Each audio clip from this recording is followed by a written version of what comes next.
Curiosity leads to large crowds in Mobile's Crichton community, many of you bringing binoculars, camcorders, even camera phones to take pictures. To me, it look like a leprechaun to me. All you gotta do is look up in the tree. Who else seen the leprechaun say yeah?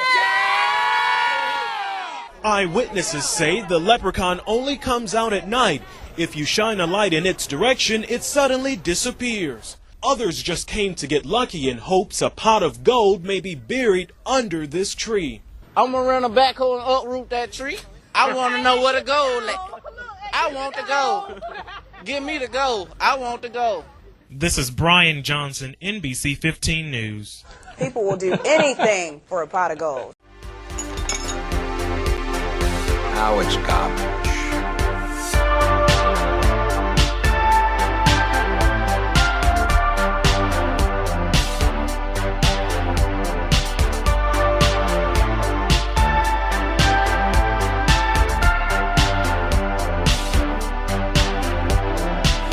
Just another movie night. Hello, everybody, and welcome to the show. We are Just Another Movie Night, and I am Scott. And I'm Joe. And we are talking trash. Talking trash.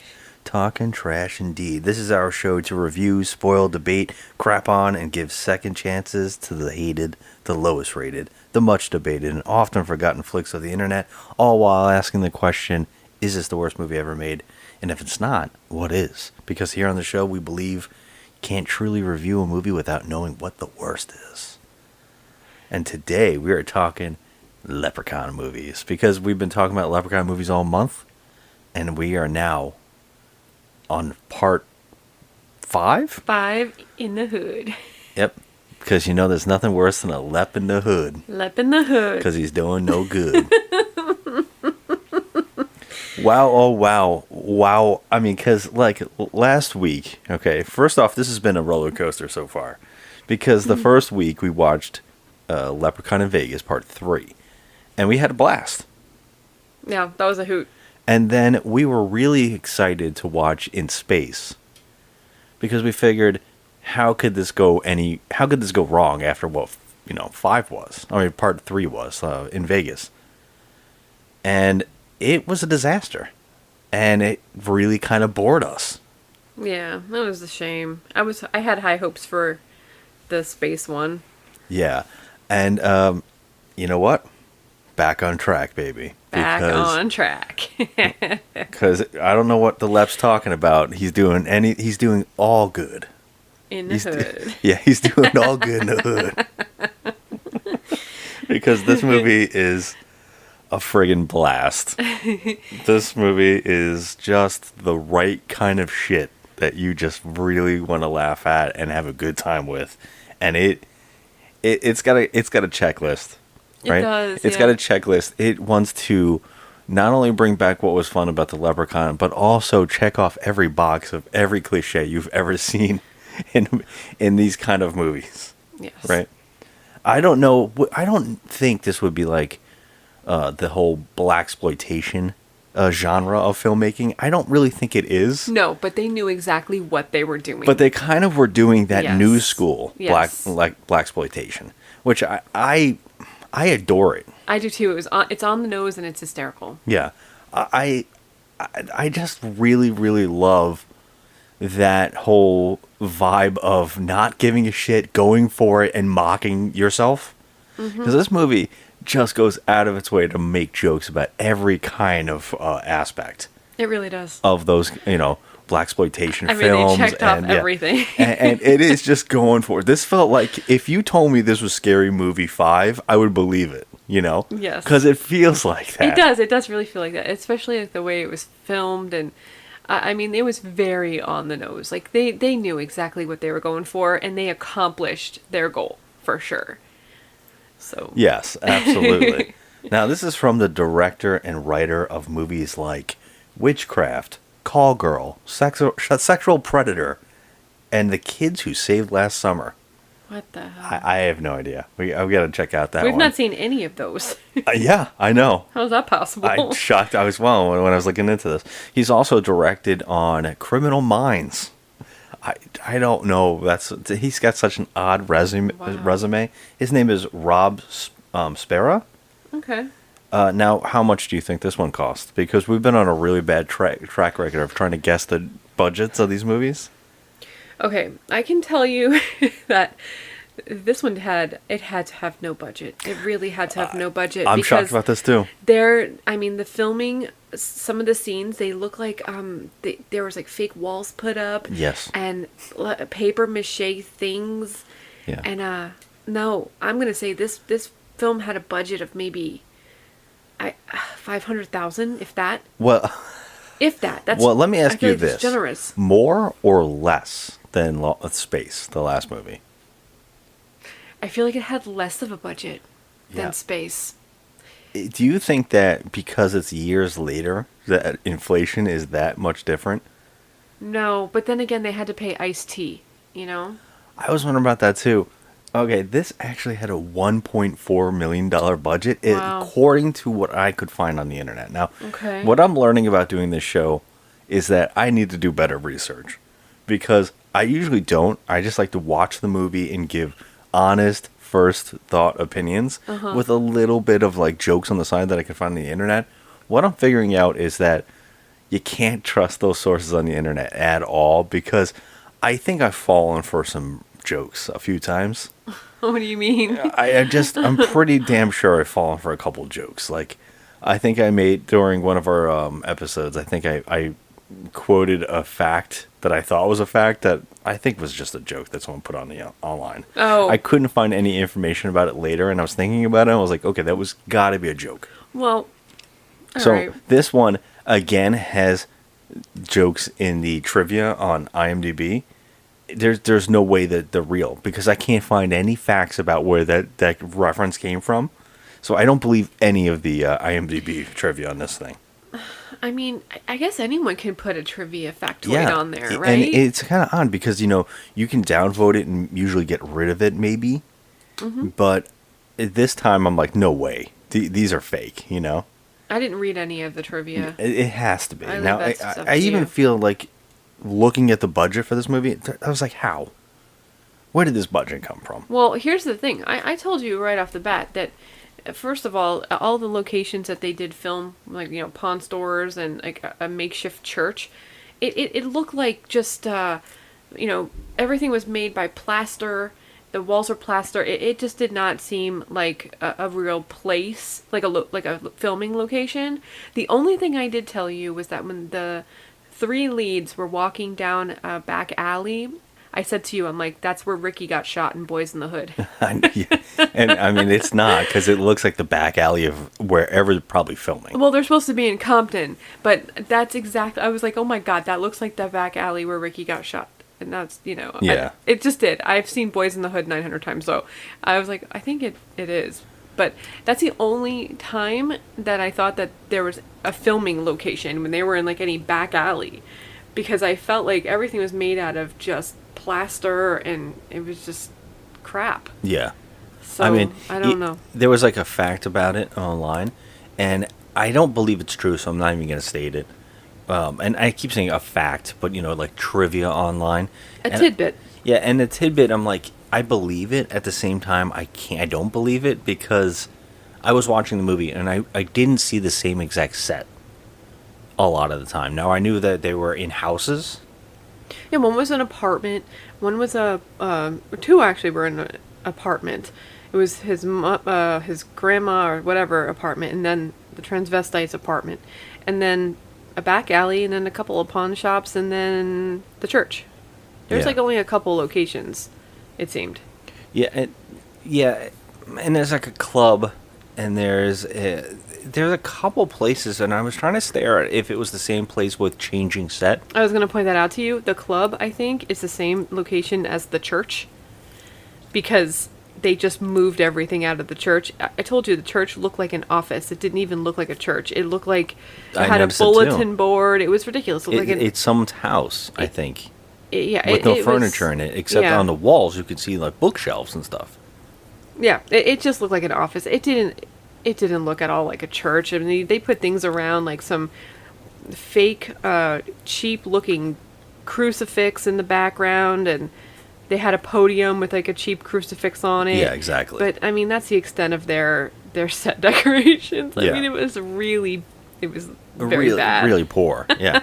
All right, so yeah, we're talking Leprechaun in the Hood, and we're gonna break it down. We're just gonna talk out the plot because we have a lot. We have a problem where we struggle each movie to not talk to each other during it. I can't help it. And because I say save it for the show because we got to talk about this during the show because otherwise we're going to forget what we want to talk about later, And we struggle sometimes because some movies have so many moments where you go, what is this? What just happened? And this movie is filled with that. Well, And- I can tell you my mouth was hanging open a lot. Oh yeah. You had no idea what we were walking into in this movie. No clue. No, I mean, I kind of had like a hint of how it was going to be cliche. I had a feeling like it was going to be that, but not to this extent. Not like, to this extent, yeah. It was crazy. Oh, God. All right, so let's start off because this movie starts off fantastically. It's amazing. We actually get the first thing we actually have is a clip from the first movie. Death to he who sets a leprechaun free. Steal his gold, it will corrupt your soul, you see. For many a moon, the legend has grown. Death toll increases, solution unknown. Beware the evil wanderer, in search of his loot, lest you suffer the rap of his golden flute. Flee while you can, the future's not good, for no one is safe from a lep in the hood. And that's when we already know we're back to the leprechaun we love. I was so happy. The rhyming, badass leprechaun I who was has so funny happy. things to say all the time. Because I love the rhyming Yeah. in part 3, and then in space they lost that They whole took away, thing. yeah. It just went away, and then he's back rhyming and everything, and his dialogue is so good. Yeah. But yeah. And it starts right off the bat with that, and we were excited, right? Okay, hopefully, because we smiled. But the first shot of the movie we get, besides the thing that's a flashback, is a wall blowing up in what seems to be, or someone knocking it down in what seems to be a subway or some kind of train station, because It looks like a sewer. I have to talk about this because there is a constant train going by. Okay. It is a never-ending train. I didn't hear There's it. flashes of light through, and you hear the train car. Oh, I through wasn't even the paying entire attention. thing. It made me laugh. I was like, wow, "Where are they?" And this is definitely like in the sewer system, or some kind of under It where was underground. like a train, like a subway. It was or definitely something would be. underground, but like I wasn't paying attention to that because I was too all invested in the freaking platform shoes that entered the scene. Yeah, and the funniest thing is this is a flashback. The movie starts with another flashback, which I love that these movies don't give a shit about what continuity they're in whatsoever. They're not even trying. No, this doesn't follow the last one at all. It just yeah. starts. And what's funny is I think in every one of these movies he blows up. Yeah, so in space he was ejected, he's blown out the goddamn airlock. Yeah, which was 2096 or something like that. Yeah. And I said, well, it doesn't matter because they can explain how he got to space with these movies. Mm-hmm. So, like, I thought, well, Back in the Hood, which is the next one, I was like, well, what if it would be funny if they set up why he's in space? Yeah. Like, just some kind of joke. We'll have to see because we haven't watched it. It's not going to happen. Because I said, after watching part 3, well, all they have to do is in Vegas, they had, and L.A. isn't far from Vegas. No. It's only like... It's like an hour and a half by plane. Yeah, exactly. And so they could have set up where there was one shilling being flicked at the floor, and they could have said it landed at someone's feet. And then that person was going back to L.A. Yeah, that could be good. Yeah. And all they had to do was say, that person wished on it, it brought the leprechaun back. No. They don't want to think about it. They're to get out of that. Yeah, why? Yeah, too much work. Too much work. And so let's just have him again frozen in a statue form with the necklace on it, like we have seen in the beginning of Vegas, where he's in another statue form. And we never know why he would be in L.A. underground in a wall, but and also if there's no subway, right? Is there a subway in L.A.? No, it's above ground stuff, right? Yeah. Well, in San Francisco they have the trolleys and stuff. I don't think they have that in L.A. They're in Compton. They're in Compton. Yeah, I'm like, I don't know enough about the city, but I don't think so. No. And I was like, where are they? I have no clue. But we are introduced to our first two characters. And it is Ice-T playing the best named character of all time, which is Mac Daddy Onassis. He is a full pimp from what looks like the 60s. He's got the huge afro. Yeah, the 60s, 70s, where he's got the complete look. He's got the platform shoes. He's got the plaid pants. He's got everything. And he has got a partner with him who I know has a funny name too, but I can't even think of what it was now. I don't recall them his saying Slug. it. Oh, Slug. Okay. He also is dressed in the same form. Oh my god, they both have like the picks in their hair, and it's just fantastic. It's fantastic. So they knock off down the wall. They're looking for gold for some reason. They have had some kind of information given to them where they know that there's some kind of gold here. Now, I don't know why or who would have told them. No. But the first thing they do find is what looks like a meal that has been left by somebody. Because it's an entire case of beer. Yep. Which is... guess what it is? Yeah, Colt 45, of course. And a, chicken sandwich or something like that. And it's just like, oh my god. Like, all right, we're hitting those cliches, right out of the gate in this film.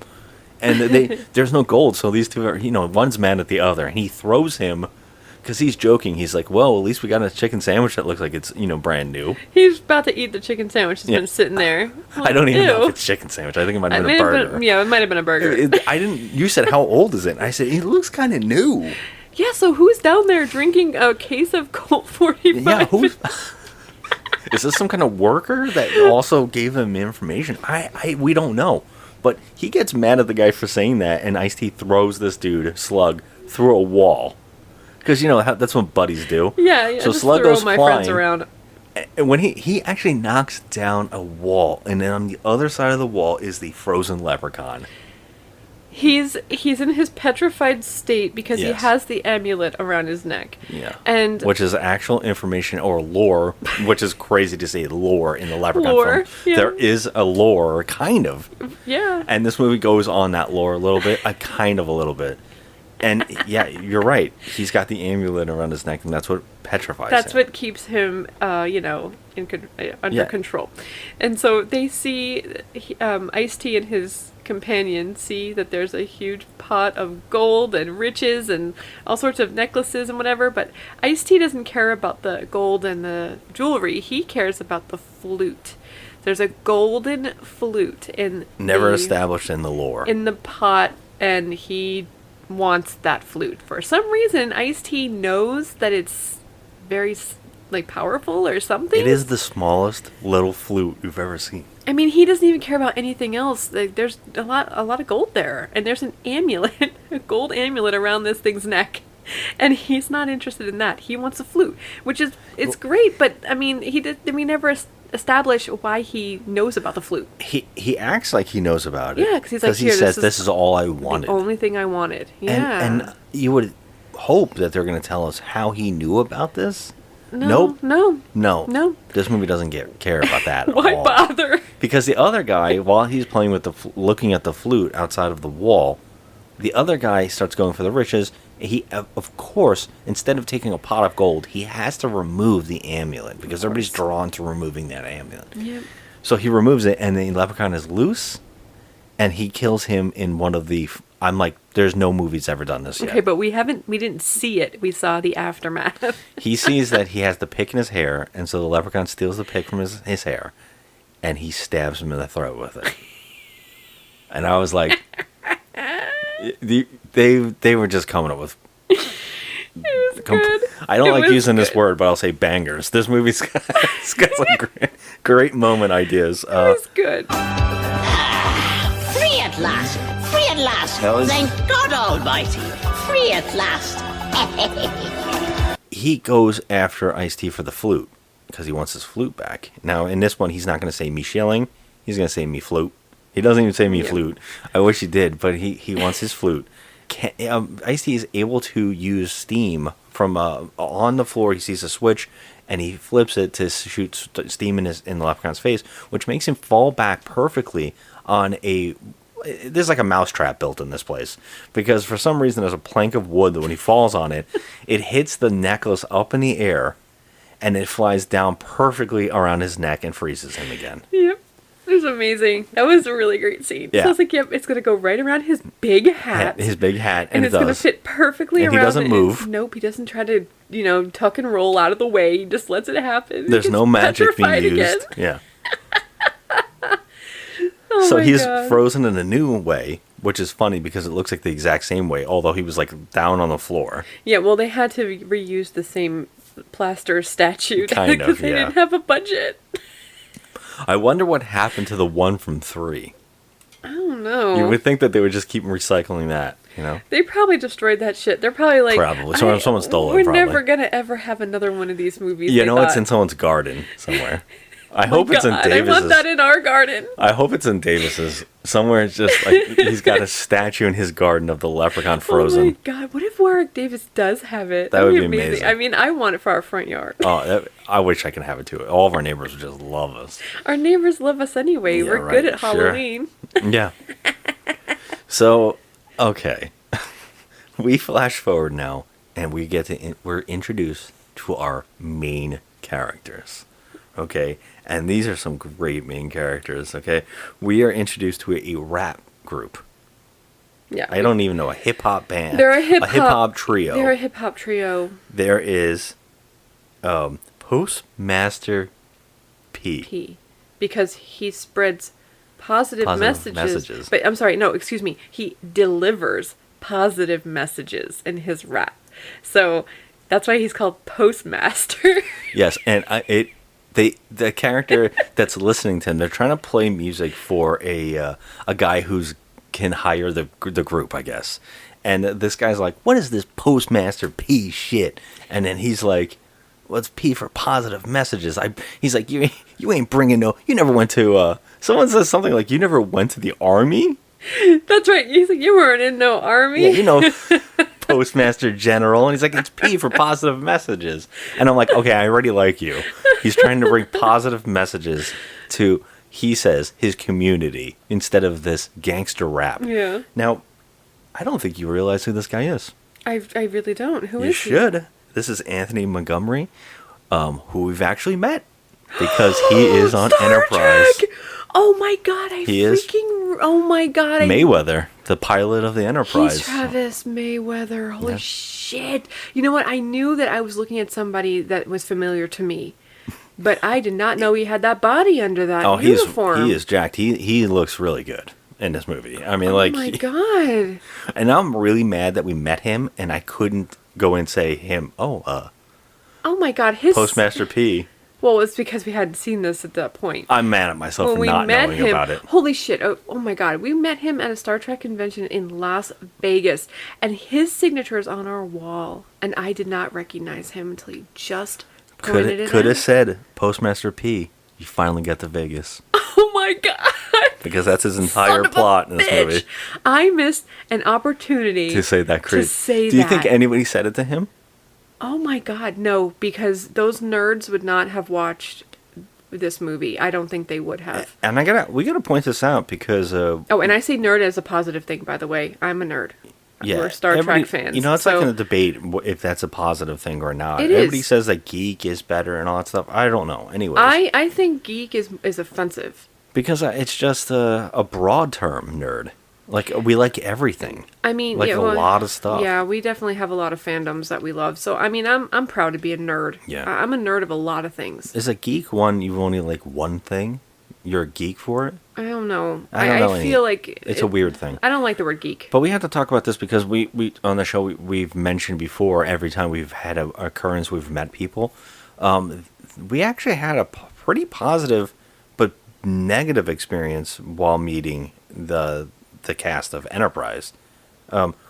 They did not plan it right. And the event went on for too long, and there was too many people, and they weren't ready for it. But as I recall, and you might have to help me here because it's been so long, Anthony Montgomery, who we're talking about here, came out and talked to everybody in the line. Yes, he did. Because he knew people were waiting, so he ran out and was like nice to everybody and like he was meeting very people. kind. He knew that people were waiting for upwards of 3 hours. People and he came out. It was insane because everything had gone so long. Yeah, he was actually very generous. He was talking to every person in that line, giving hugs, selfies, all sorts of things. He was a really nice guy. I think he wasn't the only one too. There was somebody else too from the. I don't know if it was from that show or whatever, but they kept coming out to the audience, like to the line of people waiting just I feel to, like it was to say Ethan hi to Phillips. everybody. Maybe Ethan Phillips who played Neelix. Maybe he came out, but you're right. It was a very, very long. It went a little insane because there was also we had seen them talk, and which was crazy. This group of people make fun of each other, Yeah. and I think they were all drunk, and we were laughing about. I think this. Kate Mulgrew actually said that they went to the bar then they had some time off in between taking photos or whatever. Oh, that's funny. I think she did say that. I think they were at the bar. I don't remember her being there. She was there. Yeah. Okay. Well, anyways, back on track. We are meeting our group, and the other members of the group are Stray Bullet and Butch. Butch is the DJ, I guess? Let's just say he's a science nerd who has never had sex, and that's all you need to know about Butch. See, the mix of a dish and a jelly is very, very, very combustible. I Right? mean, Butch, he's hysterical in they this. won't stop talking about how he's a virgin. The ongoing plot is about how he needs to get laid. So we have Postmaster P, who wants to spread positive vibes through rap. And we have his partner, Stray Bullet, who's not on the same page because even his name suggests the opposite of what the band is. Yeah, he's kind of more, I would say, street tough. Yeah, he's trying really hard. Yeah. He's the one that tries really hard to be a gangster. Yeah. I mean, you could tell, like, he's the... There's three very different Yes, they people. clash. The three people here clash extremely, and I think that's why everybody hates their music. Yeah, I think so, too. But there's the two of them, Stray Bullet and... Butch. And Butch. See, the mix of a dish and a jelly. I don't know how the two of them are friends. It's like they grew up together and they're all trying to be whatever they're supposed to be. But they're also those cliches. Yeah. The three cliches matched up. You know, you have the one guy who wants to get out of the hood by being, like a good guy and do positive things and the right thing. And then you got the one that's stuck there but is extremely smart. Yeah. And then you got the other one that's like, I'm going to get up in the hood by being like the one that everybody else has to be. Right. And you have like the three of these guys, and it's just hitting those marks that they're trying to joke around They about. really do. I mean, I thought that they were going to do the whole Boys in the Hood thing. Like when we saw them walking down the Ricky's Alley. I'm going to call it Ricky's Alley. Yeah. R.I.P. Ricky. So should have been Doughboy. Still should have been Doughboy. Whatever. But anyway, I thought that they were going to pull that where one of them gets hit. And that's, I don't know. I had a feeling that they were going to go that whole the spoof route a little bit, but I'm glad they didn't do that. They didn't, while still kind of doing it regardless. Mm-hmm. I mean, this got some checklist stuff going on. We already mentioned that, but yeah, they're trying. Their equipment explodes because Butch has used too much of the wrong chemicals. The mix of a dish and a jelly is very, very, very combustible. And there was a bad reaction, and it blew up their speaker system or Why their is he DJing using equipment. chemicals? I don't know enough about this to even pretend to know or not know. They don't tell you anything of why this happened. It just did. He keeps mentioning that he used all these chemicals. But why? And I don't really know.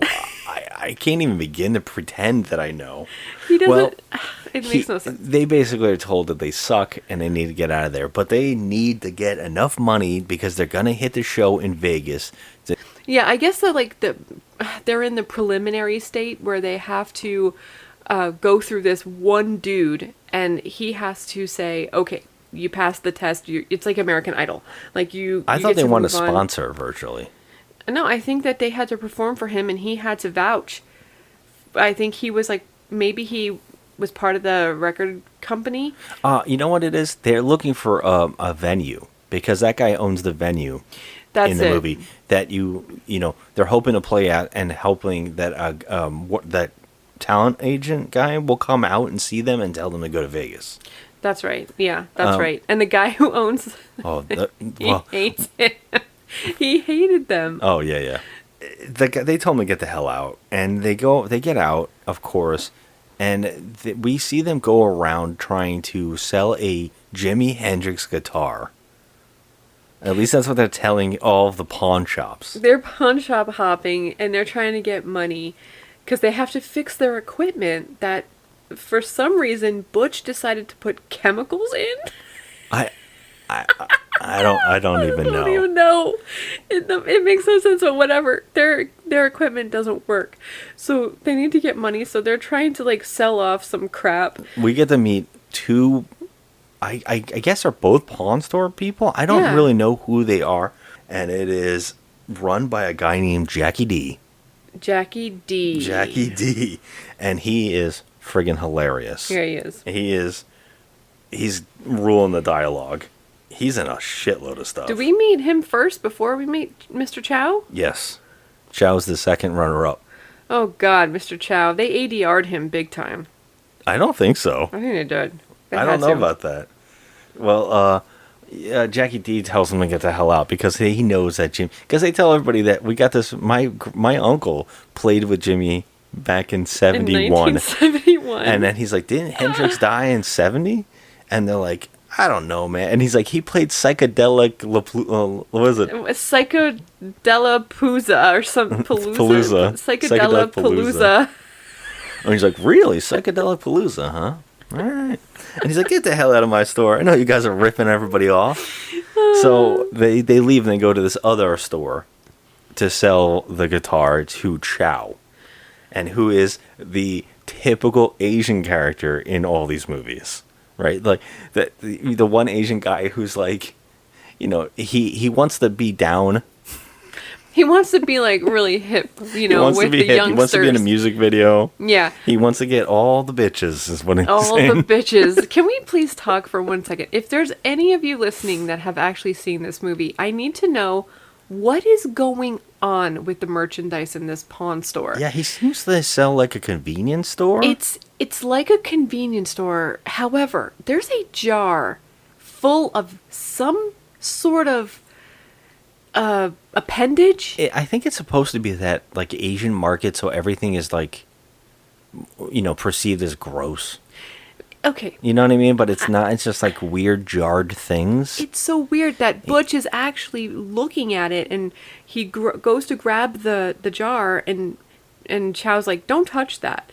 And I'm looking at it. It looks like some kind of bear feet, like of a bear, like paws or something. What I like is that's right next to Mrs. Dash. I couldn't help but see Mrs. Dash on the shelf next to it. It's spices. And I was like, and they had to turn them, but you can clearly tell it's Mrs. Dash. But like they had turned it so you can't see the front labels. I'm like, what the fuck is in this jar? I want to know what's in this jar. Also, couldn't help but catch that there was tables like it was a restaurant. Yes. I don't know what's happening in Chow's shop. I don't understand what's going on in Chow's store at all. Like, there's so much to break down in the store. It looks like a convenience store, but it also looks like some kind of like medical facility where there's body parts in formaldehyde in jars. Yeah. I don't know what's happening. I need an answer as to what is in that jar. It just might be that stereotype of Asian markets and like having weird things. I'm baffled. I don't know either. Man, we going to Vegas. We about to win a contest, man. You do rap video yet? You do video? Chow dance. Chow dance. Nah, child. I don't think we gonna be having you in our video. You know what I'm saying? But Oh, Chow know many dances. Chow do the funky peasant. Chow get down hard with his bad self. Shake his nasty groove thing. Ha. Chow no fake the funk. Chow keep it real. But he also doesn't take their bullshit. He goes, everyone knows that Hendrix died in 70. Yeah. And he says Jimmy. Everybody knows Jimmy died in 70. Yeah. So he kicks him out as well. And they actually throw the guitar out, which made me laugh. I know. What? It's like, why would you throw a guitar out? Anyways, they throw it in a dumpster. And of course, because this movie doesn't have many locations or anywhere else to go, they walk upon a street that just so happens to be in front of the person that is the big record producer in town. Mm-hmm. Which happens to be Mac Daddy Onassis Ice-T. I'm going to say his name as much as I can because it's incredible. And they go, oh, there's Mac Daddy now. You know, there he is now. He's the big guy. Yeah, but he's sending out terrible vibes with all that gangster rap. You know, and he's like, I think it's the wrong thing. Well, he gets in. You can see him getting in his car. And now this is like flash forward from the opening where he was in the... it was clearly the 70s when he, in the opening of the movie, when he was wearing that, the ridiculous outfit with the leather jacket, the pimp jacket, and... I forgot to point out, when he got the flute, he said, here I am on my way to Motown. And I was like, Motown, big flute people. Barry Gordy only hires people that can play the flute. Yep, that's definitely true. Pan flute. Let's get some pan flute up in this shit, man. Oh my god. Yeah. Heading to Motown with a flute. It's like they need to establish that he knows that it's magical. I mean, even if it is magical at all. Didn't you hope that somewhere in this movie we're going to see Ice-T playing the flute and dancing like a leprechaun? Oh my god, I was hoping. Yeah, I was kind of hoping for it the whole time. For that so I was like, bad. what is this going to be? And I hope it's a dance when they're playing it. I know, no. I was hoping, but yeah, we see he's got like guards. He looks exactly the same. But you said he hasn't aged a day, and I said, yeah, in real life, Ice-T hasn't aged a day. I know, He's it's always so true. looked like this. And in this film, he looked just like he did in New Jack City when he was in the scene where he was playing like a pimp, like a drug dealer, and he was trying to get into Nino's secret society and all that, and he was wearing that coat and a hat and all that. He looked exactly like that in this movie, and he still never aged a minute. He's never aged. No, never. He still looks great. He's an android, and so is LL Cool J. I'm telling you. LL Cool J is way worse. They're like bathing in the waters of Lake Minnetonka, because I don't understand what's happening with these two men. Maybe they'll have the pan flute in real life. Maybe they'll got the flute. It's crazy. Another one is like they took Barbara Crampton with them. Oh yeah, we just saw a movie with Barbara Crampton. She hasn't aged at all. Yeah, she looked Elizabeth Hurley. Yeah, she looked better than Heather Graham, who's younger. Yes. I was like, holy crap, man. Anyway, we're getting off topic. Yeah, we're all the way off topic Lake now. Minnetonka. So he sees them, and when he's driving up the way where they're standing, he actually stops and says, he calls them Milli Vanilli wannabes. I didn't even catch that. Yeah, and then he's like, what are you doing out here? And have you gotten any better? And the one, which is straight bullet, he's like, yeah, we gotten better. We're gonna make it. We're gonna big. We got a new record. We got a whole bunch of stuff going on. And he says, get in the car. I'll give you a minute. Which is so funny because you think in the car they're gonna play his like cassette, but we just cut to his office. So he drove them. Now it looked like he just left his office. And they're going somewhere else, but I don't know if they're on their way to their office. I have no idea. There's no they're just establishment automatically in the office. Yep. And we see that he took home the Leprechaun statue. And I would love to see Ice-T carrying the Leprechaun statue through the streets. In his platform shoes. In his platform shoes. First of all, how heavy with is the this gold, thing? with the gold, which he has in his office. He still has the gold of the Leprechaun, and he has the whole statue in a glass case in the middle of his room. People must come in and go, "What is that gaudy ass thing in the middle of the room?" Oh yeah. It's pretty tacky. It's huge too. I mean, for a statue, like it's yeah. Well, he's listening to their new cassette, I guess, and it actually has some positive message in it in the song, and he of course says no.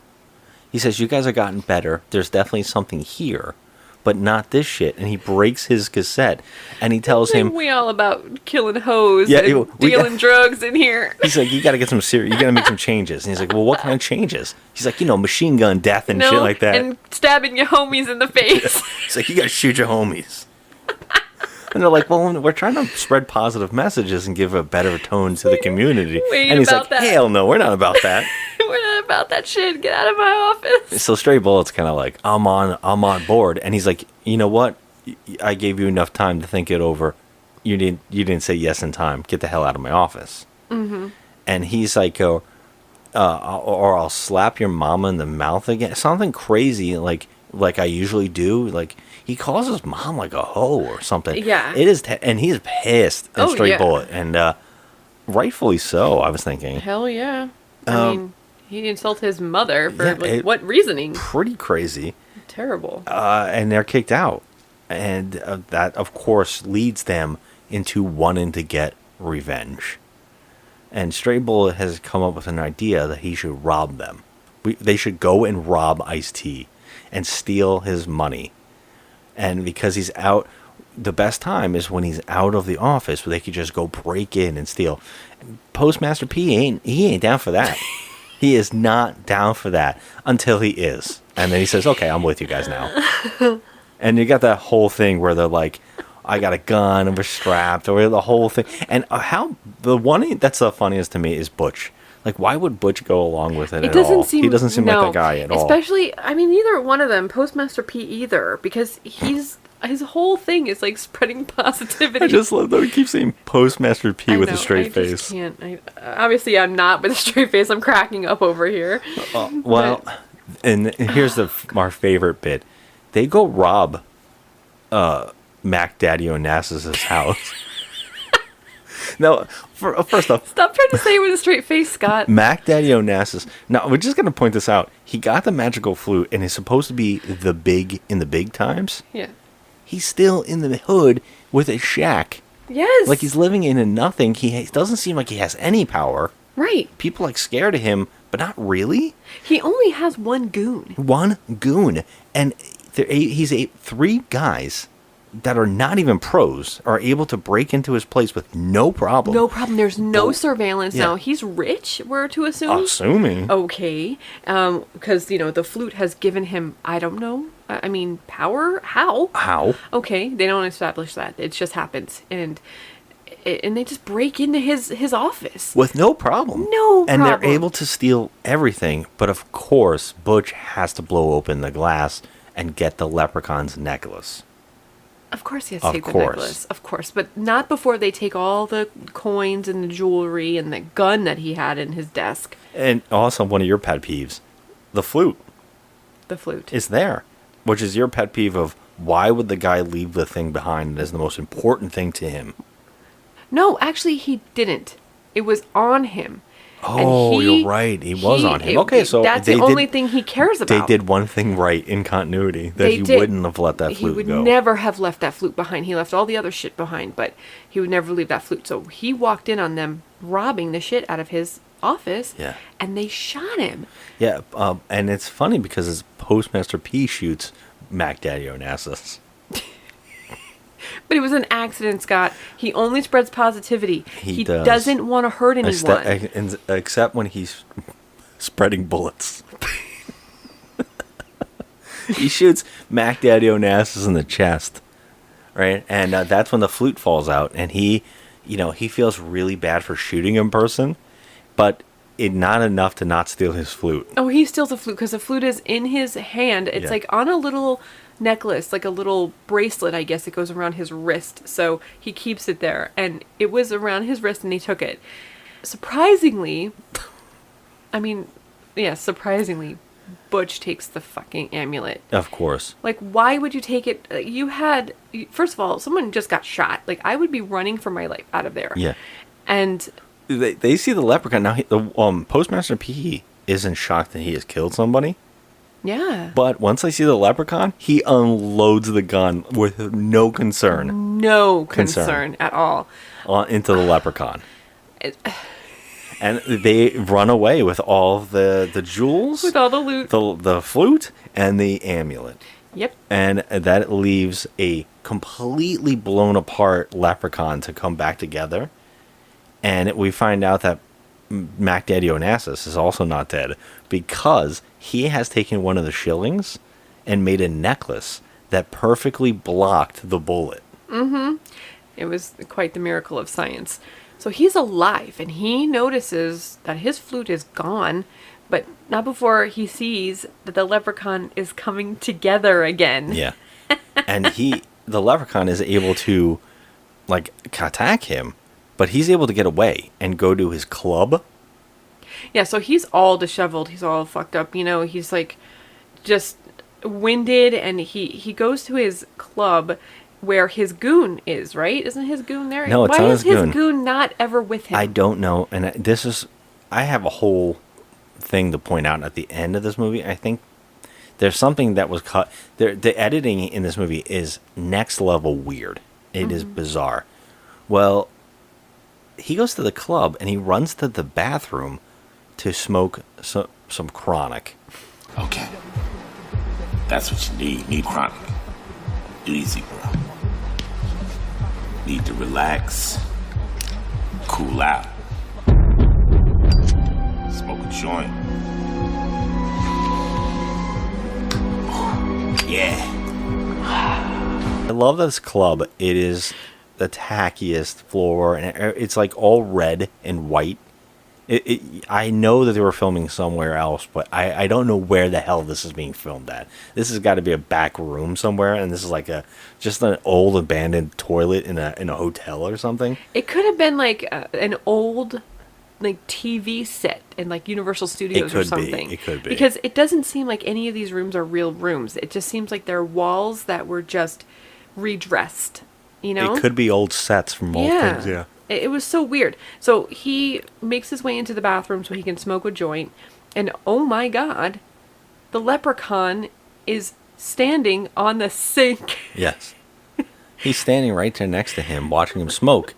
And this doesn't freak out Mac Daddy Onassis at all. No, because, you know, he's from the streets and he's seen more crazy shit than this. And the leprechaun's not going to kill him at the moment because he's interested in what he's smoking. Curious aroma. Interesting blend. Interesting bullshit. That's the bomb right there. The bomb? Yeah, and he says, so I guess Mac Daddy looks over at him, hands him the joint, and our leprechaun friend says, "A friend with weed is a friend indeed." That's right. I almost lost my mind. Yeah, he tells him that this shit is the bomb. It's the bomb. And he's like, the bomb. And he's like, he smokes it and he says, it is the bomb. The bomb. A friend with weed is a friend indeed. Then he, I guess Ice-T leaves the club. Like, No, what he actually happens? grabs his hand and rips his trigger finger off. That's right.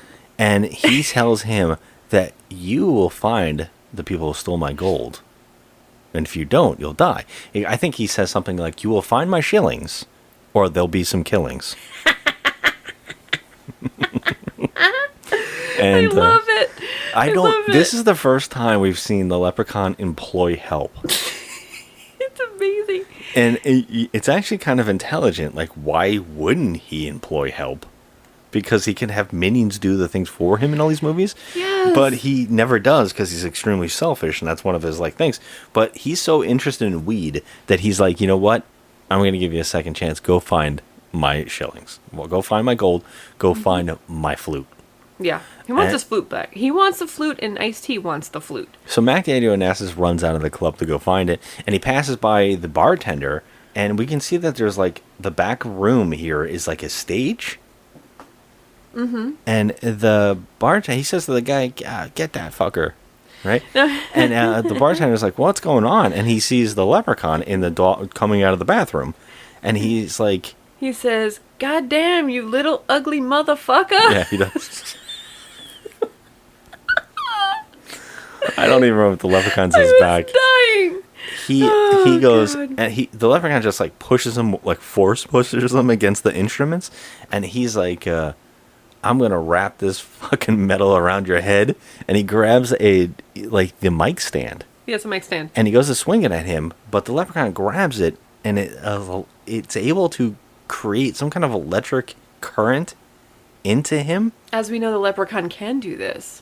Yes, sure, why not? I mean, and why not? It electrocutes this guy and kills him. And you would think there's people in this club, right, that are going to see what's happening, and there's going to be something else. Yeah, like they're going to be running and screaming for their lives and stuff. Nope, just cut out. No. It's done. He was the only person in the room at the time, I guess. Yeah. In the club. All right. Yeah. Okay. So Postmaster P and the boys are selling the stolen gold. He says, "Where'd you get this?" And he's like, "They're like, don't worry about it, all that." And he's like trying to strike up a deal. They're trying to buy used pawn shop stuff for their new instruments so they can go play this Vegas thing. And he's giving them some grief, but while he's doing that, Postmaster P plays the flute for the first time, and it enchants everybody to stare at him, like just watch him. Yeah. And he doesn't really understand that that's what's happening yet, but we see the first time of the flute's power. Yeah, but what really is the power? I was a little confused. It enchants people. It just makes people interested. Like a siren song kind of makes people just like fall for what's ever being done. Yeah, but you don't need to sing anything, right? You just play it and then they just get entranced. Yes, they're kind of like in love, whatever you're doing. Okay. Yeah, I guess. I mean, that's me trying to make some kind of sense out of what's happening in this movie. So why would the leprechaun need that? He has power without it. I mean, I'm asking a valid question, Scott. A friend with weed is a friend indeed, Joe. That's all you need to know. Oh my God. Well, yeah, so they get their new instrument stuff. And this leads, they also go and, for some reason, go see Chow. Yeah, I don't know why. And Chow is really into wanting to be in their music video, and he's doing some funky dancing. And he tells them he could do all the whack shit. And while he's doing that, he plays the flute again and sees that it's enchanting them as well. Mm-hmm. So he's starting to learn that something's up with the flute. Right. But at the same time, the leprechaun, now, you think that Mac Daddy Onassis is going to find people for them? But he isn't. So the leprechaun, just for some odd reason, knows that the shillings were given to Jackie D. I don't know why. Know. So this is one of the craziest odd sequences ever, which also makes me think that this movie was originally intended for TV, because Jackie D is in an alleyway with a samurai sword for no complete reason whatsoever in his back alley, and the leprechaun comes up and he goes, "Yeah, I'm not buying any Halloween costumes today." And the leprechaun's like, "I want my gold." And he's like, "Boy, you better get the hell out of here. I don't know what the hell you're up to." And the leprechaun goes now, and he laughs. And for some reason, we cut to black, like it's going to be on TV. Yeah. Like it's a commercial break. Yeah, that's true. That did happen. It does. And I was gonna be like, okay, wait, did something just happen? Was that like a bad edit? Yeah, and talk about bad edits, right? Now, so what we get next is all of a sudden we see a woman standing in the street. And we scroll up her whole body, and she turns to see headlights put on her in the middle of the street at night. And it's Jackie D's driving, and Jackie D gets out of his car and he says, "Jackie C?" Jackie D, come here, my big, strong man. Baby, you look beautiful. It's been too long, Jackie. It's been too long. But I don't understand. You don't have to, don't. I just want you to love me, baby. Yeah. "It's me, Jackie D." And then she comes over and she's like, "Huh, my sweetie." And they go and they start kissing. My sweetie. And Jackie D says at least 8 times, oh my girl. He says something over and over and over. It's so bad. He's like feeling over the body. They're making out. He just keeps He's saying, like, I miss you, I miss you, I miss you. Yeah, and then she turns around and we see that her face is starting to turn into the leprechaun's face. And then I did not understand the scene. she turns back. She starts kissing him. And he's like, oh no. And then we scroll away, like to the bottom of the car as you hear him like getting killed maybe.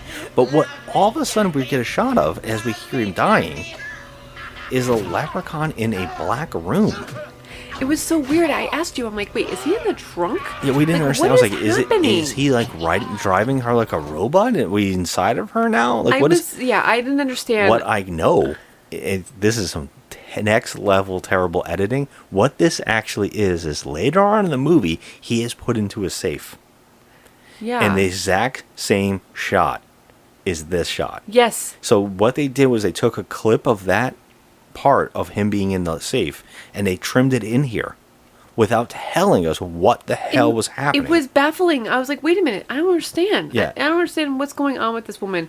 He could have just killed Jackie D in the alley. Yeah, why how he even knew Jackie C was something he read his mind. The powers on the leprechaun's powers are like they're mind-boggling because they keep changing and they keep coming out of left field and we're just like, okay, that's a thing that he can do. Yeah. Because I don't understand this. And also, it's like no gore, which is upsetting. No gore. Because that's what you kind of come for. You're coming for the leprechaun to be funny. Mm-hmm. And you're coming for the kills of these people. And we don't get one here. We never see Jackie D ever again. That is the end of it. We don't get anything of his body being found. Nothing. Nothing. Instead, what we get is that Mac Daddy Onassis has found our boys on top. His whole name. Mac Daddy Onassis is on top of the roof, and he has found them at a party where Postmaster P seems to be in, like, staring at a girl dancing. Like, this is something that we're supposed to know, but maybe there was some kind of plot where he liked a girl. Well, but we never got anything with that. Yeah. No. But he chases them because he wants his flute. And he has them at gunpoint, and he forgot that he doesn't have a trigger finger. So he can't shoot his gun. And it allows them to jump off the building and escape. And then now the whole thing that happens next is that they go in hiding with different random people. So the first person is one of the best characters ever. I'm forgetting her name. Miss Fontaine. Miss Fontaine. But it's a man, and so... Well, she is a woman. She classifies as a woman. She's hoping to get her sex changed, and she's a woman of the night. I mean... She is funny as all hell. And... this is another cliche in these movies that it's like it borders on like homophobia in these blaxploitation movies. It's and also in kind of embracing it. It is so weird, and what happens later on in the movie even nails that down more. So we're gonna get to that. Oh my God. They are hanging out with her, and he wants them to play their music in the backyard, and now the back of Miss Fontaine's place is like so nice. There's like it's like a rooftop, like bar looking area, like patio, benches, like sanctuary. It's nice. It doesn't match the movie at all. It's so weird. No. Well, they play their music and the neighbor is like, "Shut up, you guys suck," you know. So he plays his flute, and it makes all of the neighbors come out and listen to them. And he realizes here that his flute is extremely powerful, and it makes people want to like them and listen to him. And that's how we know that Mac Daddy Onassis has also used this to get famous. Right. Exactly. Although he's still living in the same place. He's never moved. There's no... No. I mean, he's not living in a palace or a mansion or anything like that. It's literally an off... Yeah. He's just living in a shithole in the middle of the hood. I mean, supposed to be Compton. Yeah, he doesn't even have... I don't know what... He doesn't even have, like, any goons or squad or rappers or anything. One dude. Now, again, this is odd, because the leprechaun finds them. I think they're trying to establish... Oh, and also, when he plays his flute, there's another shot. Again, with bad editing. We see a couple shots. The first time, we just see a shot of a leprechaun hearing the flute and knows that someone's playing it. He can sense that it's being played. The second time, he is surrounded by women Yeah. laying around him, and he's like sitting at a bar smoking a joint, and he senses the Leprechaun flute being played. Now, I was like, what is happening here? Who are these women? They all have gold dresses on and sunglasses. Now, this is a bad edit because something was definitely trimmed out after he killed the guy with the microphone. Mm-hmm. There's an entire sequence that was cut here that this would have attached to, but they did not do it properly. And it comes back in the end. They actually edited out a part and then put it at the end of the movie. It does not work in order whatsoever, and it's very jarringly noticing. Yeah. So he senses that the flute's being played. Now, for some odd reason, he is just at Miss Fontaine's house. How does he know? Yeah, I don't all know these if it's people? because that the flute's being played. I don't know. Everybody says that they would never look for them at Miss Fontaine's. That's why they're hanging out there. Right. So they go to all these locations to try and hide out from Mac Daddy Onassis. And the Leprechaun. And the From Leprechaun. two people they're where trying to hide from. nobody would ever look for them, or they would. So they went to Miss Fontaine's loft and other places, but like he somehow knows when. Like, they're at the pawn shops. He knows that they were there. He knows that they're at Miss Fontaine's. He knows... I don't understand how he knows where they are at all times. It's I don't like, either. How? It doesn't make any sense. Well, unfortunately for us, and unfortunately for everybody in the world, Miss Fontaine is killed. In what looks like a sex romp, she actually tries to have sex with the Leprechaun. Come find your way out, baby, or you just didn't want to leave? I didn't come to play with fruit. I only seek me magic flute. Well, that's such a musical way of putting it. You're just the right size, too, for Miss Fontaine.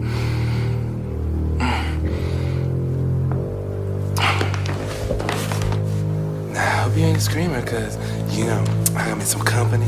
So get your ass up in there. Don't make a beef. Come on now. When she sees him, she goes, "Oh, you're just the right size." Miss Fontaine does not discriminate. Does not. She is all in for this. And the situation. Leprechaun goes along with it pretty well. Her death moans are very interesting. They're convincing. They're more like sexual. It's very strange. The boys actually open the door and they see that somebody is what looks like they're banging Miss Fontaine, and it is the Leprechaun just strangling her. But really funny is that she has blood all over her with no actual wounds. Yeah, that's, Yes. I was going to say, this goes along with the whole editing, cutting system. And this is where I was like, oh man, this one thing this movie's doing wrong is no gore. No good gore. No gore, no. It gets back to it in a little while. It takes a very long time for actual gore to happen in this movie. The finger doesn't count, and also the throat pick. Throat pick. The throat pick. No, that doesn't count either. I mean, it's kind of it's really really cheesy. And you can tell it's fake. You know what I mean? Oh, yeah, it's just you so can tell. yeah. But Miss Fontaine's dead, so it makes them run off and go hide at a new location, which is the preacher. Because we have to check off this list, and we have to now have your overboard preacher character, who is always wiping sweat. Always wiping sweat. That is a ridiculous joke, and they know it here because they're going for it 100%. And he's also a pervert, and he also wants money. Yes. So it's all the checklist. All the cliche checklists. He's really happy that they're there because he can get them to rap. They need a band. It just so happens they need someone to sing for a service that morning. Yes, and so they're musically inclined is what he told them. So you're musically inclined, you need to do something. That's the only way I'll keep you and in $50 a safe harbor is if you give you $50 and you sing here. So they put the robes on like the choir. But their shirt's still out. And they're actually trying to sing. Well, the one but he's rapping and singing at the same time. Well, but Postmaster is singing. Postmaster is singing, but it's all about hoes. Well, no, he's singing a religious thing, but then Stray Bullet is like trying to interject with rhymes. So he every time he says, do you know Jesus, whatever, and then he's like, Jesus loves me, this I know. Yeah. 'Cause he gives me a nice hoe. No, it wasn't that, but it was close. like my it's like, version. Jesus loves me, don't you know? And he says, if he doesn't, I'll go get a hoe. Jesus loves me, this I know. If you don't, I find a hoe. His mama's name was Mary Joe. His disciples were some bad mofos. Little ones going out to the crack house. They are weak. Jesus, give a shout out. Try to stay strong, cause we belong to the fold. We gone before long. Jesus loves me, I don't know. Jesus loves me. The hell if I know. If Jesus loves me, then it's my day. We better pray, or he'll make us pay. And then the whole audience is like, by the way, this preacher's house, it's virtually in a house. They just took away the furniture and made chairs. And you can see his bookshelves. He's actually got a microwave and like a kitchen area right behind the podium. It looks like an office. It's really fun to watch the backgrounds in this movie. There's paper mache crucifixes. It's terrible. Well, everybody wants to leave, and he starts playing the flute again and gets everybody back, and they have an entire concert. And this is where Coolio and Badass, two rappers, walk in. Okay. Both have passed away. Both are not with us anymore, unfortunately. But Coolio and another rapper named Badass come in, and then they come in and they're just watching, and they're into it as well. And they're like, oh shit, Coolio. Right? And you think this is going to be something? No. Nope. In the next shot, they're just sitting there and they never mention Coolio ever again. He's on screen for a millisecond. Yeah, they're just into the music. They show the two of them for a millisecond, and then that's the end of that. You never see Coolio and Badass again, ever. It's just, I was like, oh my god, Coolio! But they're like, it's the flute. The flute is the power, and we're gonna play it, and this is how we're gonna get Vegas, and this is what we're gonna do. I got so excited in that scene. I was like, oh my god, Coolio's gonna be joining the group, and he's gonna team up with Ice-T or something like that. No, we didn't get that. Yeah. That was disappointing. Yeah. Well, of course, Matt Onassis and his bodyguard show up. They found him. For some reason, they found them. And, and by the way, the Leprechaun randomly also kills Mr. Chow. Yes, and he stuffs his body parts in some formaldehyde in jars. In jars next to the Mrs. Dash. And that's it. In the mystery feet that are in the... Yeah, right next to all of that. I'm like, what is that? And it was like no blood again. It was just... And also had to fade out like a commercial break as well. Yeah. How do you put this on regular TV? I don't understand. Well, that's what I was wondering, if this was intended for that, but then they also shot another version that was for video. Did you find anything about that online? No, I can't find any information out. Like, everything is very questionable. There was like a funny like IMDb trivia about how they had to stop production on the movie because Davis was farting so much. What? I know, some kind of flatulence. And I was like, okay, this is a joke. But I don't know why, and I couldn't find any information of where this came from, this joke. We can't even get any, like, real information on IMDb anymore? Because that doesn't sound right. No, because like, you can put your own in there, and people have to judge it or whatever. But I don't trust it, so I didn't want to bring it up. Stop production because the Leprechaun was farty? Farting too much. And they said there was a blackout or something, too, but I don't know if that's true. I don't know if any of that's true. Anyways, going back. But everybody, Mac Daddy's there, he's found them, and he's coming for them. And they catch up in the hallway, and he tells his bodyguard to shoot them. But he says, the Leprechaun is behind you. And he's like, yeah, right, I'm not going to fall for that. And the Leprechaun oddly saves Postmaster P because he shoots with his finger. He makes like a blast through the bodyguard. This is our first gore. Because the bodyguard's chest explodes, and it allows Ice-T to look through the hole. Yeah, that was cool. Yeah. That was cool. I was happy. I was like, oh, okay, we got a little bit here. Yeah, and Mac Daddy Onassis runs away. Every time you say it, I laugh. I know, it's funny. I'd say it all the time. Leprechaun comes for them. He doesn't go after Mac Daddy Onassis. He lets him out. He lets him leave. So can we talk about this? Because he wants his flute. This is like the third time that he's let Mac Daddy leave. Yeah. Like, why are you letting him... I'm sorry, who's this Mac Daddy character? Mac Daddy Onassis. Oh, thank you. I wasn't sure. Okay.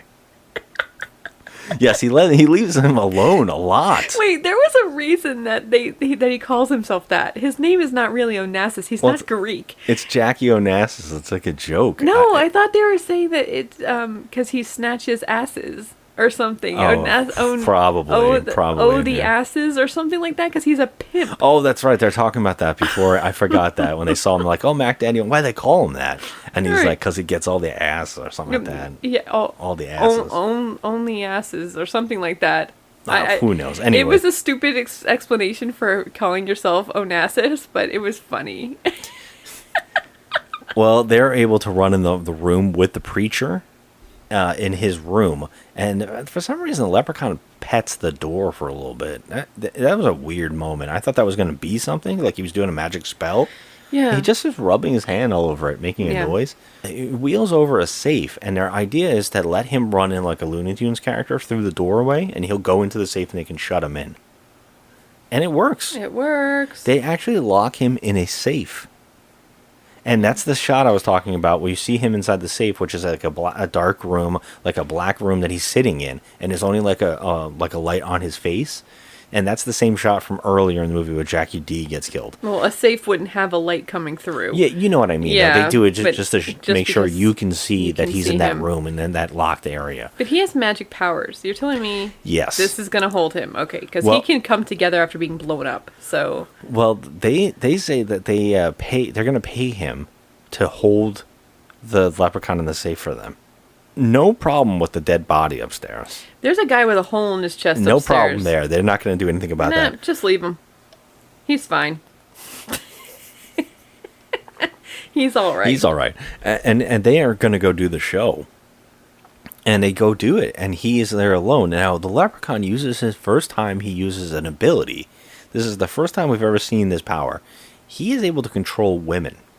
It turns out that he's got Fly girls. fly girls. That's what he calls them. I thought he called them zombies or something like that. No, he's in my fly girl zombies. Okay, my fly girl zombies. Now, Mhm. that shot that I was talking about earlier where there was girls randomly in sunglasses and golden dresses, that's who these people are. Now, there are women from the club that he has taken over. They have sunglasses on because they have green eyes because Yes. they're under his control. Mhm. He summons them to come up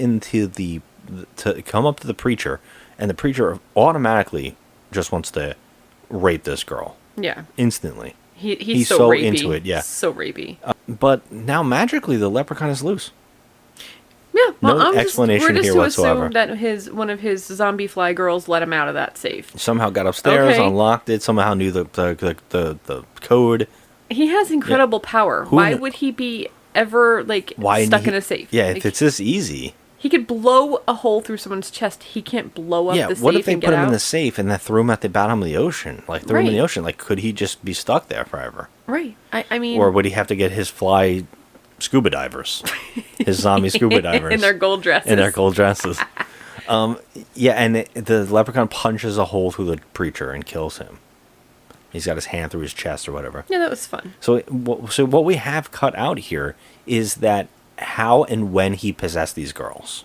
They don't show us. It doesn't show us. They just automatically has fly girls. With So much in this movie just happens. Yeah, it just happens. Where we don't get any like foreshadowing Yeah. or like anything. Like it just They don't give a shit about happens. establishing any of this. Yeah, and they And just you know what? It is so much fun that you're gonna hardly care. I didn't care. We're nitpicking because we can see this stuff because Yeah. we love watching movies and we love picking apart what's going on in movies, what makes it good, what makes it bad, and that is the flaw here. there's a lot of bad editing in this. Terrible editing. The movie is a mess in editing. I don't know what they were thinking. And people always don't know what good editing is versus bad editing. Yeah. You watch this movie and you go, oh, I see they took scenes from other shots and they did this and they did Yeah. this. Yeah. Upon watching it, you can definitely tell. Something we didn't point out in our last movie because Joe couldn't get over the dialogue in that movie. I was very something sad. we missed in that. There's a couple things that I'm mad we didn't talk about, but one of them is in the end of the movie, the leprechaun gets shot into space and he blows up. But what I didn't get to talk about is that it's the reused shot of him exploding from earlier in that movie. And you can, if you look at the end shot of him exploding in space, you can actually see the space set from when he blew up before in the movie Oh my being God. in space. You can see the like the lines of Uh-huh. it. That's atrocious, like editing. Like you, Wow. yeah, it's so like that's bad editing if you don't know what it is. And this movie is doing that too. There's a lot of that. Like Yeah. just where did this come from? When did that happen? How did that happen? Oh, it's in Yeah. different sequences. They just cut it out and used it somewhere else instead. There must have been something where they couldn't film a part, and they were like, "Well, we'll make it make sense in editing." Yeah, but they didn't. And there was a lot of Yeah. moments like that where I had a baffled face on because I was like, "Wait, hold on, wait, what is this?" Yeah. It didn't. They make any must have sense. had something happen where they lost time and they had to come back, and they didn't have scenes, so they had to fill them in. They only had a certain amount of time. He's now loose from the safe, and the gang or guys, they go play the show, and they use the flute and they enchant the whole thing, and it becomes a huge concert, and they're doing great, and they go backstage and they're so psyched up, and of course the record guy comes in, the guy that's the scout. He comes in the room. Now this guy's hilarious. This is like this white dude in a tight, like he's in a complete suit jacket with a bowler hat, and he's wearing a mink. Of course, and he's wearing like a gold chain, and he just looks like, the cliche record executive, Yeah. because they all walk around with a zoot suit and a fur coat on and a fedora. I kept thinking about well, what movie is it? I don't know if it's Half Baked or if it was another movie, but they kept going, "It's the man." Oh.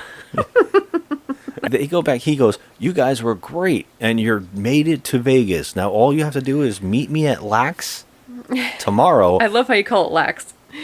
Oh, LAX. Yeah. I know, I just say LAX. I'm sorry.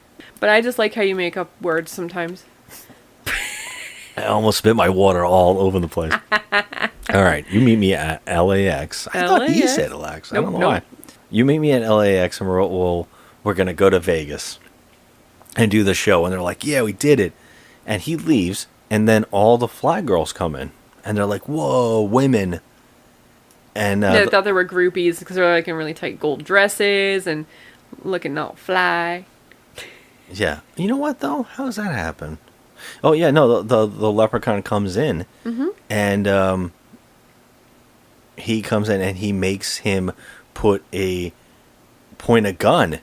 He makes because Stray Bullet takes a gun out to point at him, and he says, "Give me my flute," and then he makes Stray Bullet put the gun to Butch's head, and he's like, "Give me the flute, or you'll." He's like, "Oh, I can't remember." This is like the worst rhyme because he actually doesn't rhyme here. He says, "Or I'll paint the walls in your friend's brains," and I was like, "Damn, they could have rhymed this. They could have made that better." Well, this is just another thing where it's like, okay, you have to stop thinking too much about the movie because he uses his powers at the strangest moments. Like he could just literally just spontaneously combust these three guys and take the flute out of his pocket, but he doesn't. He doesn't kill anyone when he can kill anyone. Yeah. Yeah. It's like you have all these powers, like you don't use the powers right. It's crazy.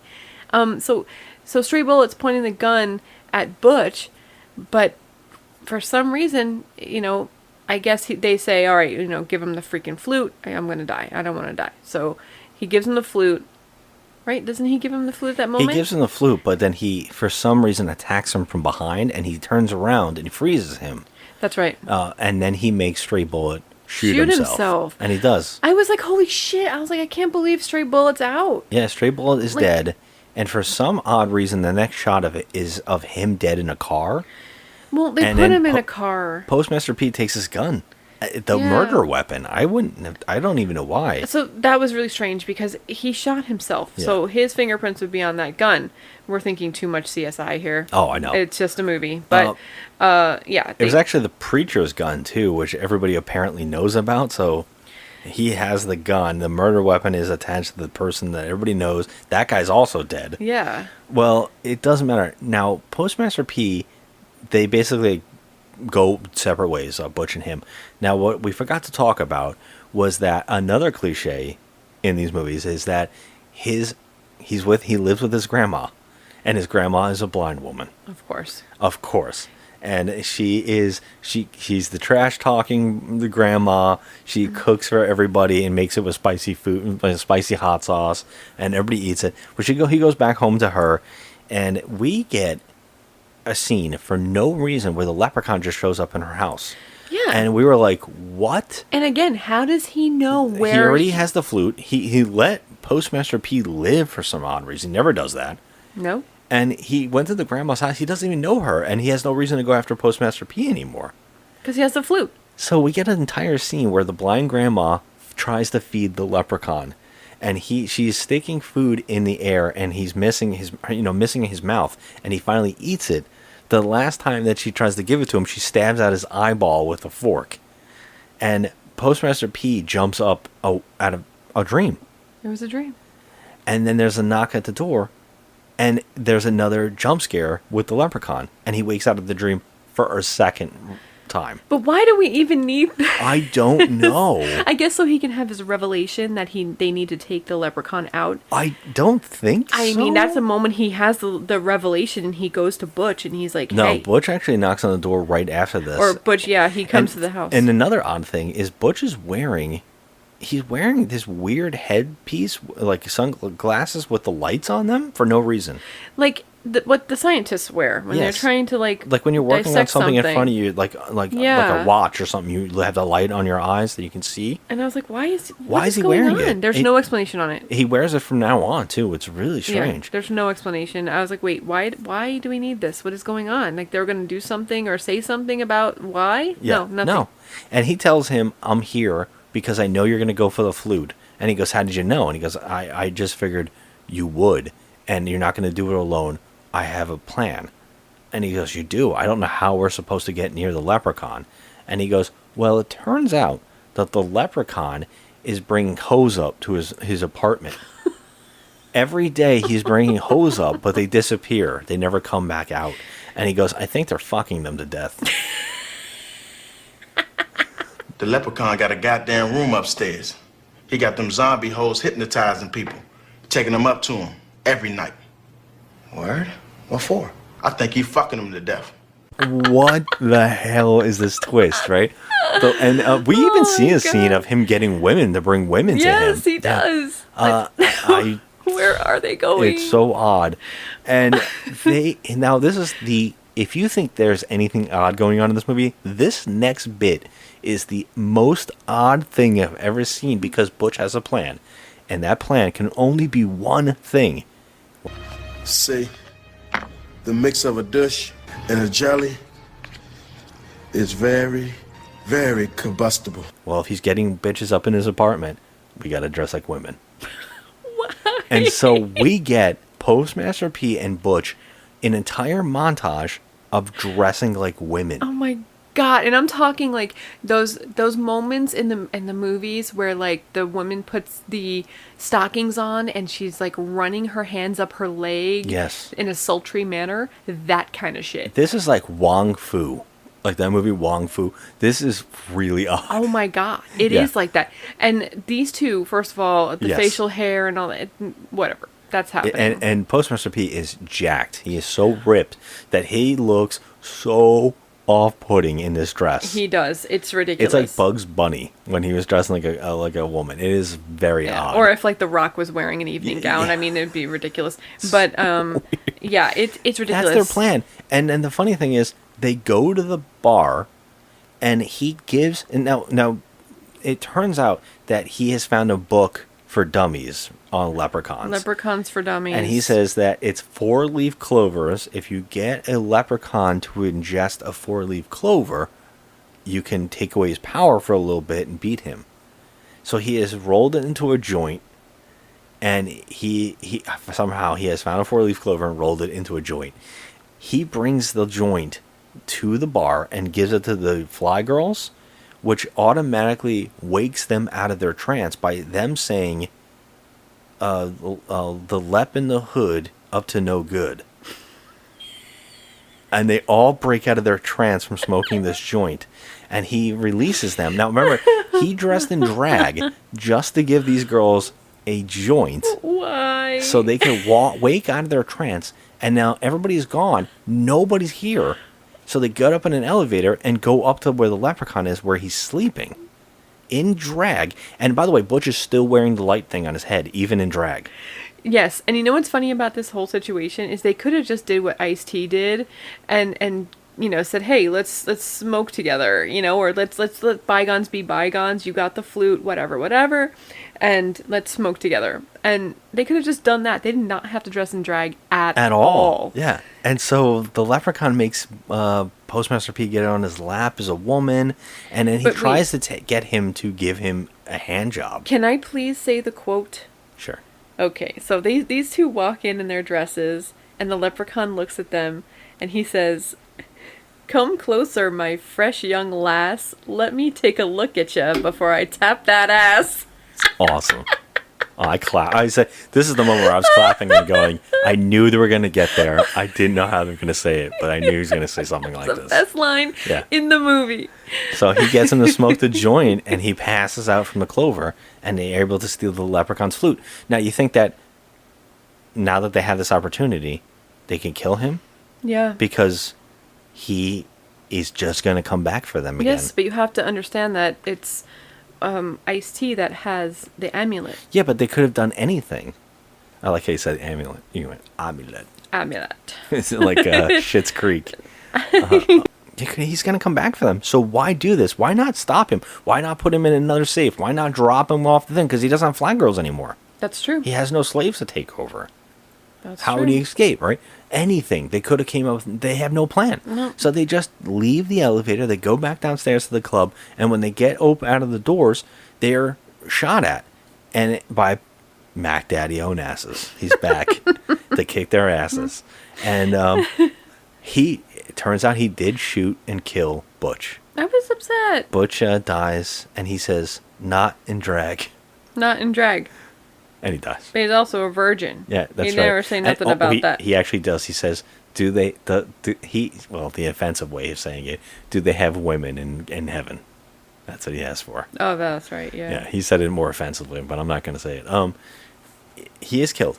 Now, all Postmaster P has to do is play the flute from behind the bar to stop Mac Daddy Onassis, but he doesn't do it. He just stands up with guns to guns, and now Mac Daddy Onassis is an idiot too. He puts his gun down and basically is like, I have the only thing that can beat the Leprechaun. Well, you need me. That's what I said. I'm So I was like, he's why just don't going you to just shoot shoot him him now? and take the amulet. Yeah, and that's exactly what he does. He shoots Mac Daddy Onassis a ton of times to take the amulet, but the Leprechaun is coming down right behind him. Mm-hmm. So now the Leprechaun, they have a fight, right? And now what's crazy is he's about to kill Postmaster P, but behind him, Mac Daddy Onassis gets back up with a chair, and he's like, "I'm not dying tonight," and he hits him with the chair, and I was like, all you had to do is put the amulet on him. Yeah, that's it. Why would you hit him? So he turns around and blows up Ice-T. Mac Daddy Onassis is no more. Just like he did his goon, like he made him explode He from the made him inside explode. out. We see, though, as he gets blown up, the amulet goes flying in the air, perfectly open to land on the Leprechaun's head again. The Leprechaun is looking up, and it looks like it lands on him. And then we cut to Postmaster P being introduced in the club, coming out of the smoke, and they're saying, "Here for a special occasion, Postmaster P." And then he's rapping. And he comes out and he does a whole rap, and he takes off his sunglasses, and he is possessed from the Leprechaun. And then we see the Leprechaun smoking a joint, and he says, "I taught him everything he knows." And then this is where it fades to black, and it comes right back to give us the breathtaking moment that should have won the Academy Award for Best Song this year. The Leprechaun rap. It was which amazing. is the Lep in the Hood up to no good, where he actually we get to see during the credits how he turns all the women into the Fly Girls. Mm-hmm. I come from the land of the Irish Spring. Dublin's the place where I learned my thing. From the Emerald Isle to your place in the hood, I'm the man of green, come to do no good. Lep in the hood, come to do no good. Lep in the hood, come to do no good. Blunt is dope, this place is hype. There's a lassie, she's just my type. I hate to resort so soon to marry. Haven't been late so long, it's tragedy. I'm so bad, I'm good. I'll show you what to do, so lend an ear. Don't worry, little lassie, you've got nothing to fear. Sit with the lad who's lean and green, and let me show you why I'm a love machine. So this is the scene they cut out from earlier in the film. It should have been in the middle of the film. It was supposed to be. You can tell this is right after he kills the guy with the microphone. Yeah, yeah. And this is that same club. And this has nowhere in the shot is Postmaster P or the stage he was playing in. That was a different location altogether. Yeah, it was. It was completely So different. they just said, well, that's so good, let's leave it later. But Yeah. it doesn't make sense. If anything, they could have just played it again during the credits. Right. What would be so bad about that? Yeah. And like, we forgot to mention one of my other favorite quotes in the movie when Postmaster P is like sitting on the floor because he was knocked down. The leprechaun says to him, "Hey, give me my flute," and the quote is, "I'll take it from you, homie. You'll see, 'cause you know the Lep is the real OG." It's awesome. He knows so much. By the way, he was frozen we don't know how long he's been frozen, but he references knowing things that have happened. I mean, at least from the 70s. Yeah, and it's like he knows everything. I don't know if he's like sentient when he's frozen. Like, can he see everything that's happened around? No. Because he references a bunch of shit that he wouldn't have known about. I mean, it'd be ridiculous. Yeah, he made a couple of rhymes where I was like, how would he know that's a thing? I'm talking about ridiculousness. I know. Really? Well, this is also the first time I can think of where the villain, he won. He did. The Leprechaun wins in this film. 100% did. Which Yeah. makes me really excited to know what Back to the Hood is. I can't wait. Yeah, the Trimark Studio Productions or whatever, it folded after this. So it basically ended, and I don't know if the Leprechaun rights were up in the air. So I don't know who produces the next movie, which is actually Davis's last film in the franchise. Okay. Which is 6. Okay. Now, we can talk about that next week, but yeah, that ends the movie, and the Leprechaun won. So I don't know if the next movie is going to act like that happened or it didn't happen. Is it going to reboot well, it you again? know they never do continuations. Yeah, I So know. it's just going to start anew, I guess. But Yeah. and we don't have Mac Daddy Onassis. I know we don't have. I can't even say his name. What am I going to Get do? somebody else, Yeah. like someone like equally as good. It has to. I hope. I'm not going to look into it. I'm not going to look into Yeah. it either. So okay.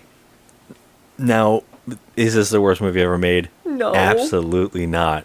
But what do we give it score-wise out of 10? Oh my god, this movie was a hoot. I don't care. Yeah. It was terrible. This is the movie you want. Yeah, this is so bad it's good. This is like This is perfect, so bad it's good. because we know we've reached this level now where these are not horror films. They're not. They're comedies. Yeah, and I think a lot of people don't get that. Like Yeah. that, why people like the Freddy movies, why people like the Jason movies, because at one point in time they started becoming like kind of like comedy horror. Yeah. Yeah, and that's why I'm giving this a 4 because it is on the so bad it's good level, but it's also bad. I mean, See, the editing was terrible. That's fascinating because you say 4, and I want to know, is this better than 3? No, because I gave that a 5. And you don't think this one's better? No, not really. I would watch this one again in a heartbeat. In a heartbeat. I'm I considering would watch this. both of them again in a heartbeat. I would too, but I think this one might be the most fun. I mean, think this movie was fun, but there's a lot of things that I can't get past. Like, there's a lot of questions here and a lot of editing issues. Oh, there's a lot of problems. There was a lot of problems with the acting in 3. I mean, but it's I still mean- in 3. At least they didn't have these editing problems. I mean, I there was guess that's no true. moments in part 3 where I was like, "Wait, hold on, what scene is this? Like, where are they? What's going on?" In this one, I did have a lot of those moments. Okay. Too many. All right, Too many. I just want to love this one a little bit more than I should. I'm probably going to go with you on a 4 as well. Okay. But man, is it close to being my favorite Leprechaun film. I'm like this one's a blast. But yeah, you're right. It is cheap. It is. It's got editing issues. It has definitely continuity problems. Like, I mean, who cares about that though at the end of the day? But if we're being honest, it does have those problems. There are problems. Okay, so are we agreeing on the 4? Yeah, I think I'm going to go with you on that. While you're bringing up your list, I'll do my segment of why we can't have nice things, where I give you 2 extremes of online reviews. This is why people can't review movies right. I mean, it's why we can't have nice things. Everybody who knows the show knows why we can't have nice things. But it's 2 extremes. Either it's a 1 or a 10. It's not always like that. So, anyway, all right.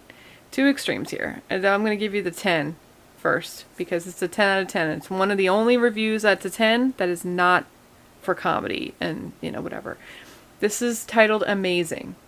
This movie was easily one of the funniest movies of the year. Whoever sees this movie to get a horror movie or some sort of cinematic masterpiece should look elsewhere. I don't want to spoil this movie, but I will list a few of the key ingredients. Iced tea and an afro wig, mind-controlled bimbos, a 3-foot-tall dude in a green suit smoking weed. Need I say more? Now, okay, you're giving this a 10. You call it amazing. Yeah, of course. But you did say, you know, if you're expecting a cinematic masterpiece, you should look elsewhere. Well, a 10 is a cinematic masterpiece. So I don't think you understand your review here. I'm just saying. Alright, and then the 1 is, obviously, it says worst movie ever. So, wow. My friends and I rented this movie thinking it might be fun to laugh at a bad movie. But this movie is so bad, it's not even laughable. Oh, wow. It's plain and simple the worst movie ever. Bad acting, bad directing, bad writing, bad everything.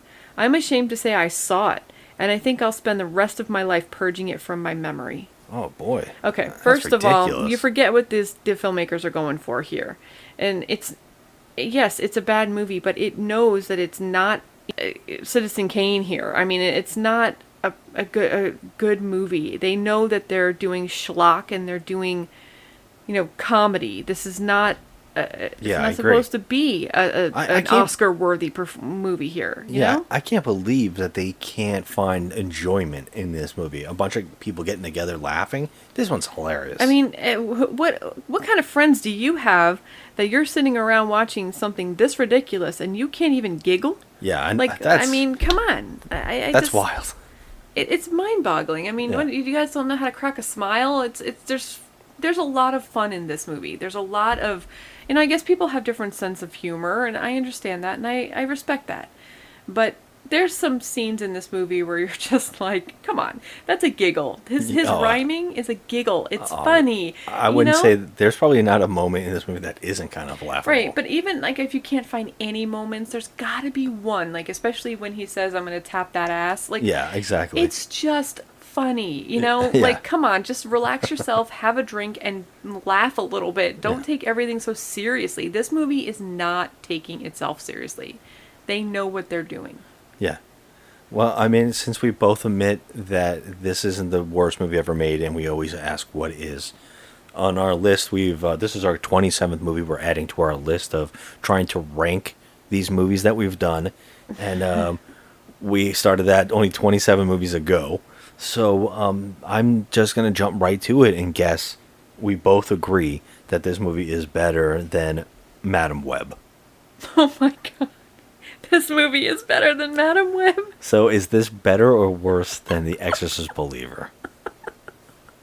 Oh my god. This is worse than Exorcist Believer. It's though, right? worse than Exorcist so Believer. I'm going to slap this on number 18, right between Madam Web and Exorcist Believer. Oh my god.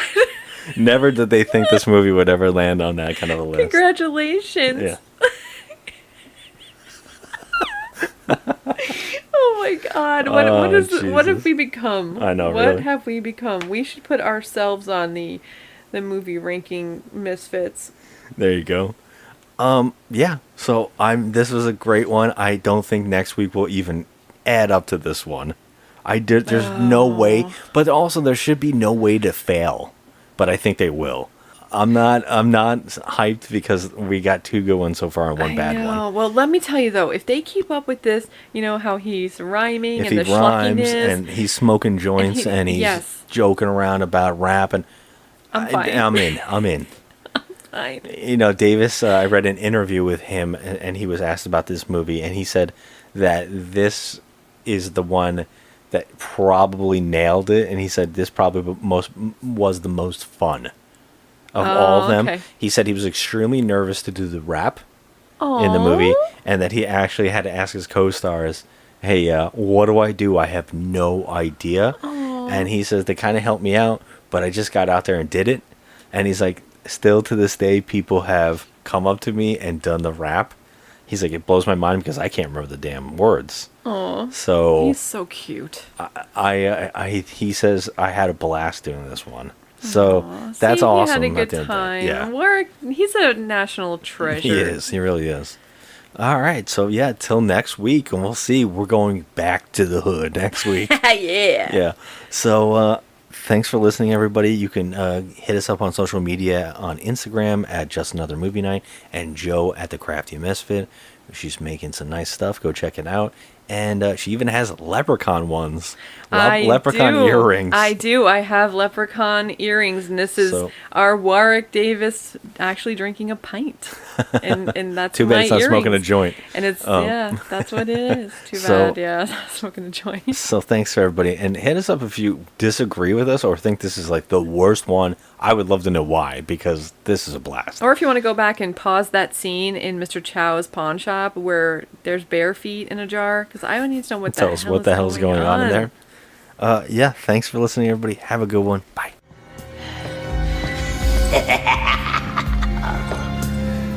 For a fool of mine, you've done quite well. Now I'll take me flute and send you to hell. If this is to be post-last stand, you'll have to take this flute from me cold, dead hand. I'll take it from you, homie. You'll see. 'Cause you know the Lep is the real OG. Mac Daddy ain't dying today.